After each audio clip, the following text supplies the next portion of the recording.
Hello guys, आप सभी का नीरू कोचिंग क्लास के इस यूट्यूब जर्नी में मैं आप सभी का पुनः स्वागत करता हूं। आज हम लोग ध्यान रखना अध्याय नंबर, ठीक है, आपका 10 सेकंड का तरल के यांत्रिकी गुण सेकंड का हम लोग पढ़ने वाले मोस्ट इंपॉर्टेंट क्वेश्चन।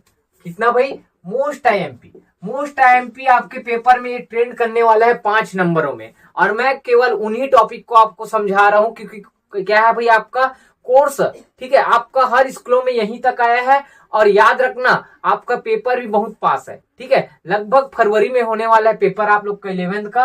तो मोस्ट इंपॉर्टेंट क्वेश्चन ये आपका बोर्ड एग्जाम में आपका आएगा भाई 11th में, मतलब। तो हम लोग स्टार्ट करने वाले हैं आज स्टोक का प्रमेय। क्या होता है स्टोक का प्रमेय? तो सबसे पहले मैं एक बार शॉर्ट में इसका रिव्यू बता देता हूँ, ठीक है भाई, ध्यान से देखना।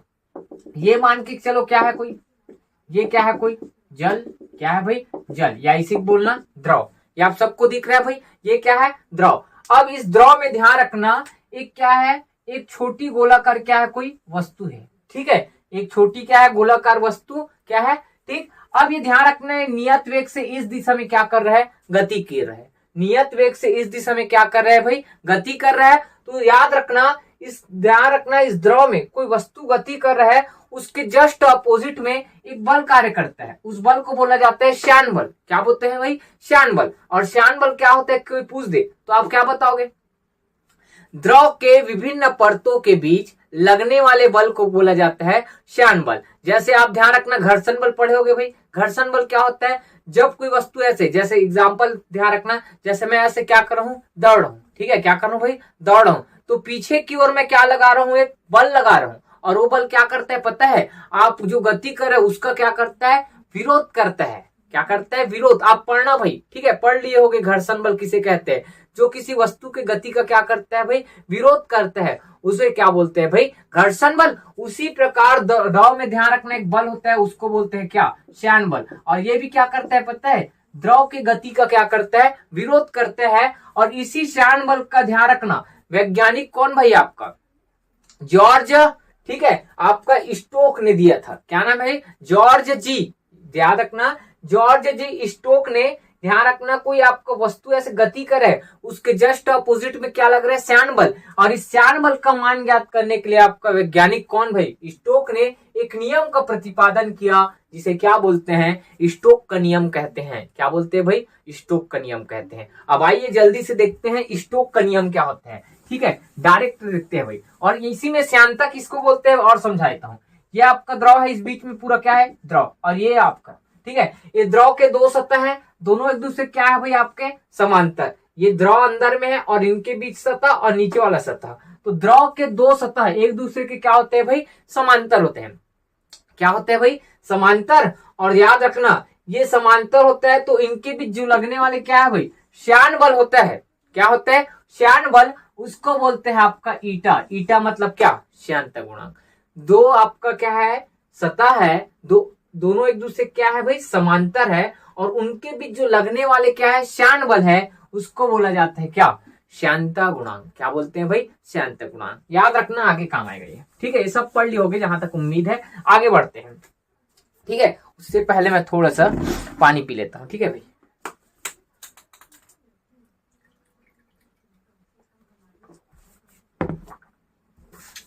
अब आगे देखते हैं, ठीक, माफी चाहूंगा, ठीक है, आगे देखते हैं। स्टोक ने क्या नियम दिया था उसको एक बार पढ़ते हैं। क्या नियम था?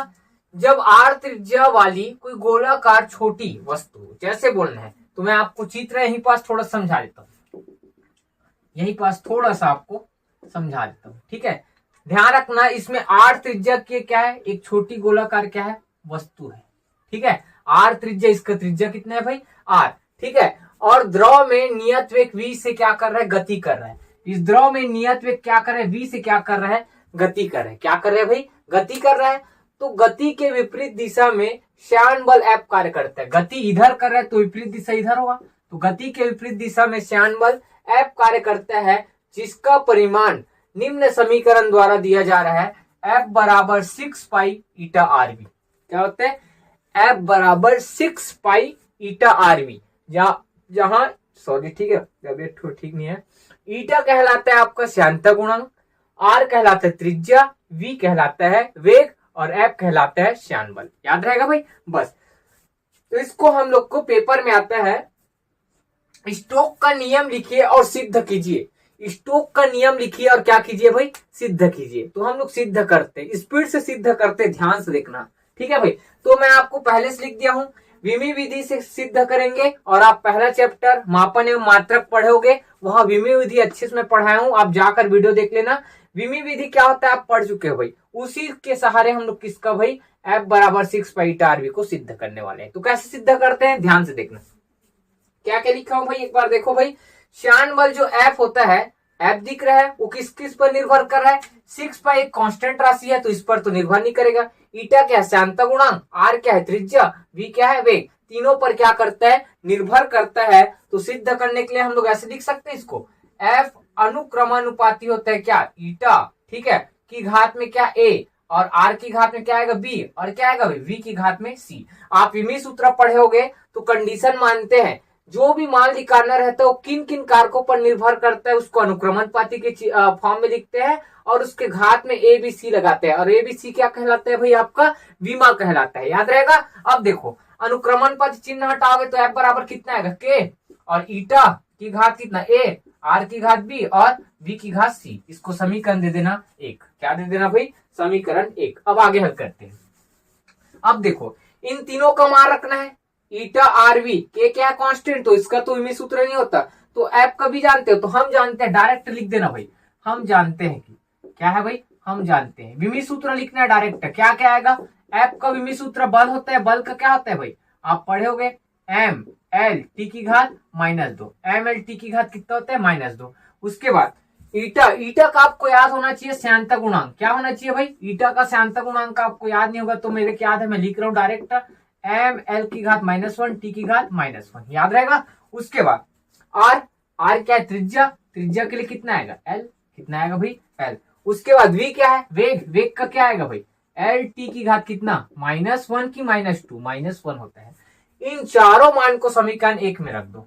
तो समीकरण क्या बोलोगे, एक में क्या करने पर भाई, मान रखने पर, क्या करने पर, एक में मान रखने पर। तो क्या आएगा, एफ बराबर, मतलब एफ का मान एम एल टी की घात -2 बराबर, के तो कांस्टेंट है, नहीं पता, मतलब होता ही नहीं है। ईटा का क्या आएगा भाई, ईटा का आएगा आपका एम एल की घात -1 टी की घात -1, घात में कितना आएगा ए आएगा भाई। नेक्स्ट आर क्या है, आर के लिए कितना लिखूंगा मैं, एल, एल की घात में कितना आएगा बी। उसके बाद नेक्स्ट क्या है भाई, बी आएगा। नेक्स्ट क्या है, वी, वी के लिए क्या आएगा, वी के लिए क्या आएगा, एल टी की घात -1, एल टी की घात -1, और घात में कितना होगा आपका सी, क्या होने वाला है सी। समझ आया भाई, ठीक। अगर नहीं समझ आएगा तो बताना, ठीक है भाई, 1 मिनट ना, ठीक। आगे देखते हैं, अब क्या कर सकते हैं बताओ, इतना हल कर सकते, इसको हल करो, एम एल टी की घात -2 आएगा बराबर, इधर हल करो भाई, इस ए वाले के अंदर गुणा करो, तो एम की घात ए, एल की घात -a और टी की घात -a बराबर, एल की घात कितना होगा बी, इधर हल करो, एल की घात सी और टी की घात -c, टी की घात में -c।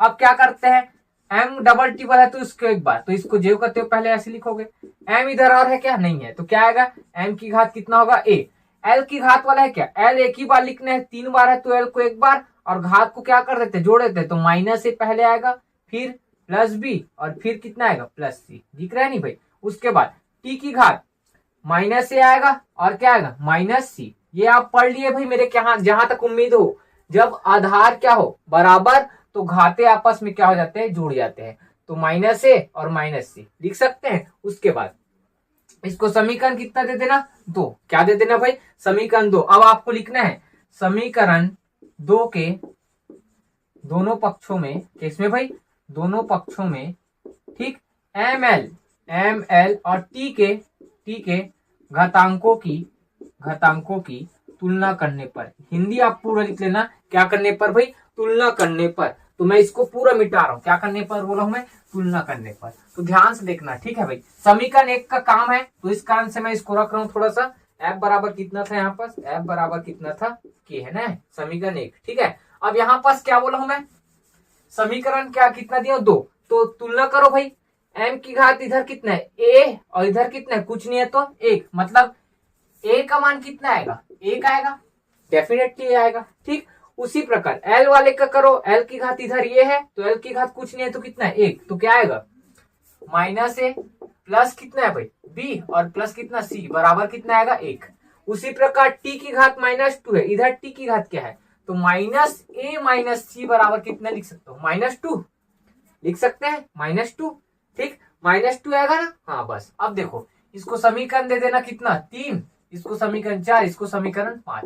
यहां से क्या करना रहता है पता है, इन तीनों समीकरण की सहायता से ए बी सी का मान निकालेंगे और इसको समीकरण 1 में इन घातों की जगह रख देंगे। इतना याद रहता है भाई। नेक्स्ट तो हल करो, ए का मान तो पता है, बी का मान निकालना है।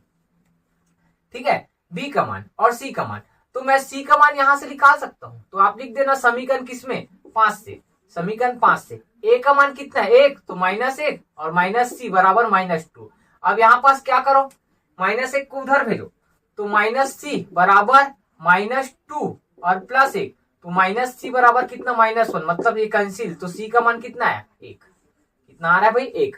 अब इसके बाद समीकरण इसको 6 दे देना। अब यहाँ पास ए और सी का मान पता है तो बी का मान निकल जाएगा, और ए और सी का मान कितना है भाई 1 है, तो यहाँ रखूंगा तो माइनस, आप डायरेक्ट लिख लेना ना भाई, समीकरण किससे लिख देना 4 से, समीकरण किससे भाई 4 से। तो ए की जगह कितना आएगा -1, क्यों आएगा माइनस पहले से और ए की जगह 1 है, प्लस बी और क्या आएगा +1 बराबर कितना है भाई 1, और माइनस प्लस होने के कारण ये कैंसिल होगा, तो बी बराबर भी कितना आएगा 1, तो इसको समीकरण दे देना कितना 7। अब इन मानों को कहाँ रखना है पता है, समीकरण 1 में। कहाँ रखना है समीकरण 1 में, तो इसको मैं पूरा मिटा रहा हूं, ध्यान से देखना। कहाँ रखोगे भाई समीकरण 1 में, कहाँ रखेंगे समीकरण 1 में। ठीक, किसमें रखेंगे समीकरण 1 में, तो आप क्या लिखोगे समीकरण 1 में, इसको मत लिखना ना और डबल बता रहा हूं, यहां तक लिखना फिर इधर लिखना।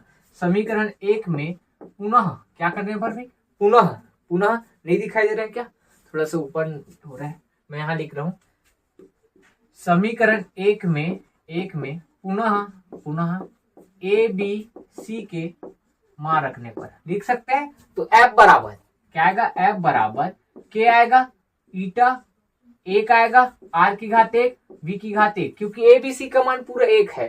उसके बाद इसको हल करो, एफ बराबर कितना है के ईटा आर बी आएगा। अब ये जहां लिख लेना, जहां के एक नीतांक है, क्या है नीतांक है, जिसका स्टोक ने नीतांक के का मान कितना माना पता है 6 पाई, तो इसको समीकरण 8 दे देना और क्या लिखना समीकरण किससे भाई 8 से, क्या लिखोगे 8 से। तो एफ बराबर कितना आएगा के जगह 6 पाई और क्या आएगा ईटा और आरबी, और यही क्या था आपका स्टोक प्रमेय सिद्ध हुआ।